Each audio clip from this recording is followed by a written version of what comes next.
कि मैं आपको दिखा दूं, एक शख्स आया हुआ है। अभी मैं गिरते गिरते कब बच गया था बताओ। एक शख्स आया हुआ है, हाथ में अगरबत्ती लेके वॉशरूम करने आया है। क्यों आया हाथ में अगरबत्ती करके? यहाँ बहुत मच्छर काटते हैं। तो नगर निगम दे रही सुविधा आपको? जी नहीं, हम अपने जेब से खर्च करते हैं। छत को देखिए, आदमी यहाँ पे अपना प्रेशर बनाने आएगा कि डर के मारे प्रेशर भी उसका नहीं निकल पाएगा। अब ये है यहाँ की पार्किंग व्यवस्था। आप देख सकते हैं पूरे दुकान के सामने लोग अपनी गाड़ी को खड़ा कर दिए हैं और शॉपिंग करने के लिए चले गए हैं। दोनों में कोई परिवर्तन नहीं हुआ है, कहा कुछ हुआ ही नहीं है। क्या शहर का विकास कहाँ हुआ? देखिए आप, कोई विकास नहीं हुआ अभी तक। रोड नाली यहाँ की व्यवस्था वैसे कि वैसे शुरू से बाथरूम के भी कम से कम लोग 10 बार 20 बार गए हैं, तो आज तक बाथरूम नहीं बना पाए गवर्नमेंट। 4.5 से 5 करोड़ रुपए की ये जो डामर रोड बनी हुई है, इस पर भी काफी भ्रष्टाचार हुआ है। निगम का मुख्यालय सामने रोड और उसी में जमकर भ्रष्टाचार। निगम मुख्यालय के बाहर का ही जो रोड है उसमें जमकर भ्रष्टाचार हुआ है। तो शहर में ऐसी सरकार काबिज थी, आप मानते हैं, जिन्होंने जमकर भ्रष्टाचार किया? भ्रष्टाचार खुलकर हुआ है, हर मुद्दे पर हुआ है, चाहे वह गुमटी घोटाला हो, चाहे गरीबों के लिए आवंटन का मामला हो, अतिक्रमण का मामला हो, हर चीज़ में भेदभाव, भ्रष्टाचार, सड़क निर्माण में भ्रष्टाचार।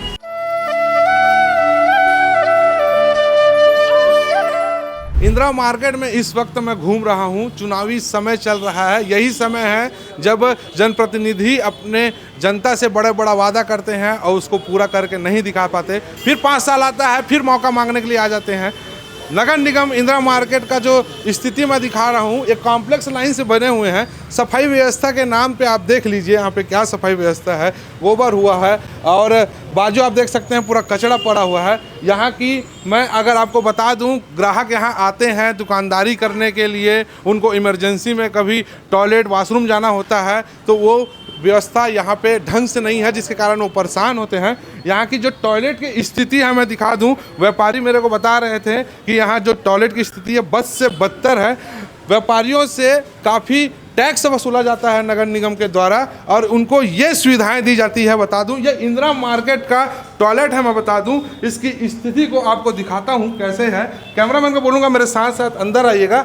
और ये है इंदिरा मार्केट की टॉयलेट की स्थिति।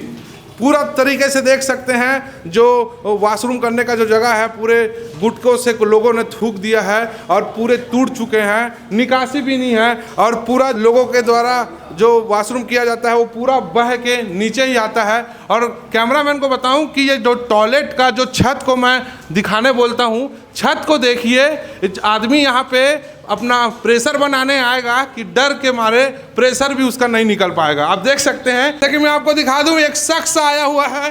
अरे अभी मैं गिरते गिरते कब बच गया था बताओ। एक शख्स आया हुआ है, हाथ में अगरबत्ती लेके वॉशरूम करने आया है। क्यों आया हाथ में अगरबत्ती करके? यहाँ बहुत मच्छर काटते हैं। अच्छा। और अन्य लोगों को भी इससे कम से कम फ़ायदा हो सके, ऐसा हमारा सोचना है। तो नगर निगम दे रही सुविधा आपको? जी नहीं, हम अपने जेब से खर्च करते हैं। बाबरे, यहाँ की स्थिति बताओ। रिपोर्टिंग करते करते मैं गिर जाता तो मेरे को चोट लग सकता था, लेकिन यहाँ की व्यवस्था आपको दिखा दूँ। ये यहाँ पानी की व्यवस्था है, ये टंकी भरा हुआ है। लोग यहाँ फ्रेश होने आते हैं, उनको यहीं से पानी भरना पड़ता है। टंकी है वो टूट चुका है, वहाँ से पूरा पानी रिस रहा है।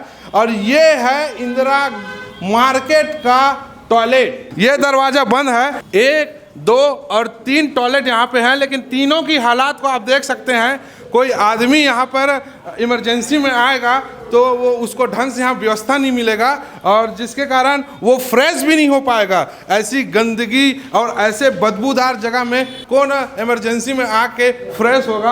आप देख सकते हैं कि जो लोग वो वॉशरूम करते हैं वो पूरा बह के सब बाहर ही निकल रहा है। यहाँ जब वॉशरूम करने आता है उसके पैरों पर ही लगता है। तो कितनी गंदी व्यवस्था दुर्ग नगर निगम द्वारा इन व्यापारियों को दिया जा रहा है और उसके बदले में इन लोगों से काफ़ी टैक्स लिया जा रहा है, लेकिन बदले में कोई सुविधाएं नहीं दी गई। 5 साल कांग्रेस की सरकार थी, लेकिन 5 साल में ये टॉयलेट जस का तस ही रहा। आइए और दिखाता हूं आपको दुर्ग इंदिरा मार्केट की स्थिति। ये है यहाँ की पार्किंग व्यवस्था। आप देख सकते हैं पूरे दुकान के सामने लोग अपनी गाड़ी को खड़ा कर दिए हैं और शॉपिंग करने के लिए चले गए हैं। अब इसके बाद क्या होगा? अब ये जो गाड़ियाँ रोड के जस्ट बाजू में खड़ी है, धीरे धीरे अब रोड पे भी गाड़ियाँ लगते जाएगी, क्योंकि शाम होते जा रहा है। जैसे जैसे शाम होता है यहाँ पर भीड़ भाड़ की स्थिति बनते जाती है। ये जो देख सकते हैं ये स्थिति है यहाँ की पार्किंग व्यवस्था। कितना साल हो गया आपको यहाँ? यहाँ 50 साल हो गए। 50 साल में क्या क्या परिवर्तन देखे और नगर निगम ने ऐसा क्या काम किया जो आपको लगा कि यहाँ डेवलप हो गया? दोनों में कोई परिवर्तन नहीं हुआ है, कुछ हुआ ही नहीं है। क्या शहर का विकास कहाँ हुआ देखिए आप, कोई विकास नहीं हुआ अभी तक तो। रोड नाली यहाँ की व्यवस्था वैसे कि वैसे शुरू से बाथरूम के भी कम से कम लोग 10 बार 20 बार गए हैं तो आज तक बाथरूम नहीं बना पाए गवर्नमेंट। अच्छा। हाँ, और मोदी बोलते हैं कि बाथरूम सबसे स्वस्थ होना, अच्छा होना चाहिए। आज तक बाथरूम जाकर देखेंगे आप की इच्छा नहीं होगी। पार्किंग व्यवस्था अच्छा नहीं होने के कारण आप लोग की दुकानदारी भी कहीं ना कहीं कमजोर पड़ रही है। हाँ, व्यापार फर्क पड़ा है। डिवाइडर एकदम मतलब ये है कि हटना एकदम जरूरी है। डिवाइडर रहेगा तो पार्किंग की समस्या हमेशा रहेगी। जनप्रतिनिधियों ने भी माना है, दबे स्वरों में माना है कि डिवाइडर जो है यहाँ नहीं होना चाहिए। ऐसा ना? उसके बाद भी क्यों नहीं हट रहा, ये बड़ा आश्चर्य का विषय है। तो ये इंदिरा मार्केट के व्यापारी लोग थे। मैं बता दूं कि इंदिरा मार्केट दुर्ग जिले का काफ़ी बहुत पुराना मार्केट है। इस मार्केट में एक डिवाइडर बीचों बीच यहाँ से निकला हुआ है। एक तो ये जो रास्ता है, ये जो इंदिरा मार्केट वाला, वो काफ़ी सकरा रास्ता हो गया है, कंजस्टेड हो गया है, क्योंकि जो डिवाइडर है कहीं ना कहीं डिवाइडर के कारण दुर्घटना भी होती है और जाम भी लगती है। जाम लगने के कारण ग्राहक जो हैं वो दुकानदारों के पास नहीं पहुंच पाते, इसलिए दुकानदारों को भी नुकसान हो रहा है। पिछली 5 सालों में यहाँ कांग्रेस की सरकार शहर में काबिज रही। धीरज बाकलीवाल जी यहाँ के मेयर रहे। उन्होंने व्यापारियों को गंभीरता से सुना जरूर, लेकिन उसका कोई काम करके इनको नहीं दिया, जिनके कारण ये अभी नाराज हैं। आइए और भी लोगों से बात करते हैं और उनकी समस्याओं को सुनते हैं। तो मैं दुर्ग नगर निगम के बाहर खड़ा हूँ। दुर्ग नगर निगम ऐसा जगह है जहाँ से पूरा दुर्ग शहर को चलाया जाता है। दुर्ग शहर को चलाने वाली सरकार यहीं पर काबिज होती है।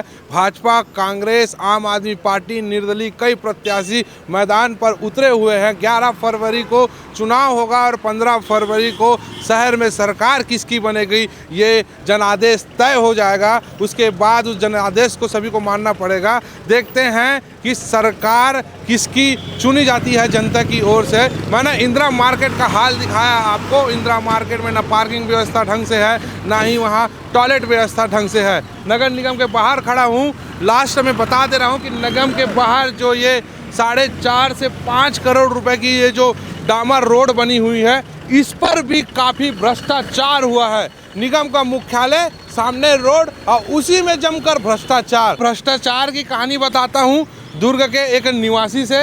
उन्हीं के जुबानी आप सुनिएगा। शरद पंसारी जी हमारे साथ हैं। मैं यहाँ पे खड़े होके कैमरा जैसे ही इन्होंने देखा खुद मेरे पास आ गए। जिम्मेदार नागरिक हैं, इनको भी बहुत सी समस्याएं और जो यहाँ की मुद्दे हैं इनके बारे में पता है। 5 साल कांग्रेस की सरकार इस नगर निगम में काबिज रही। धीरज बाकलीवाल जी महापौर रहे। 5 साल में जो उन्होंने वादा जनता के साथ किया था, दुर्ग नगर निगम की जनता से, वो वादे को पूरा नहीं कर पाए। ज़्यादातर लोग उनसे निराश है। जी शरद जी बताएंगे क्या है, क्या भ्रष्टाचार हुआ है इस निगम के सामने की रोड में? ये करोड़ों की सड़क है, तो लगभग 5 से 6 करोड़ की सड़क आप देखेंगे उतई टेम्पो स्टैंड से जेल तिराहा तक के।